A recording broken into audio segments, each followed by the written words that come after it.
Assalamualaikum. 19 hari bulan. Yang ni bisik-bisik ni Sanjung. Apa benda Sanjung, apa benda Sanjung. Kau pergi duduk Tanjung Rambutan dulu. Mana tahu boleh pulihkan anggota tubuh badan yang rosak.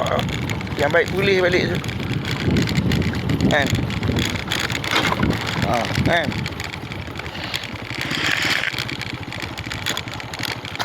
Ada sekumpulan ni duduk sini. Balik. Patah balik. Kemudian. Kanan. Pusing. Dan. Kanan. Pusing.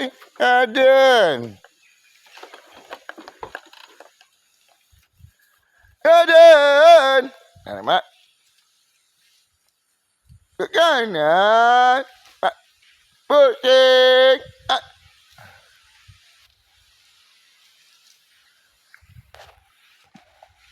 Apa benda yang dia desak dekat aku ni? Yang dengan dapi ni. Yang dia nak sorok ni. Yang dengan usuk A ni. Yang melibatkan ZB. 39-24. Kebetulan pula ZB tu dia sama dengan nombor motor yang aku pakai.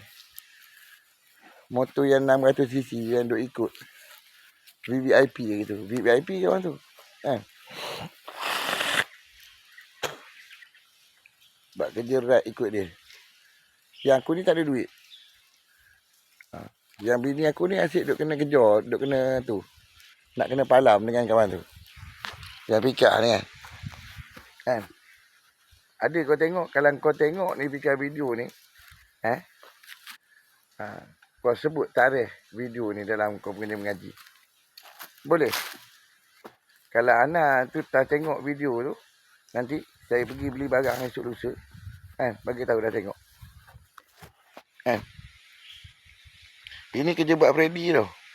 Dengan sistem perbomohan, pesugihan. Kepala taik kan. Aku pun tak faham juga kenapa. Yang macam anak Zahri tu menamatkan riwayat dekat situ.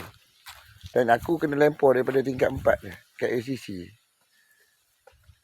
Jatuh pula kawan tu adalah pak mentua aku daripada Batam tu. Hak kerja dekat Very Care Hospital. Aku pun ingat lupa kali tu. Kepala aku bila pusing ni dia bergoyang tu. Ada macam ada ruang tu. Ada bergoyang. Rasa benda tu bergoyang. Kalau kita sekarang ni kita goyang tak ada rasa goyang kan? Kalau kita goyang rasa keluk.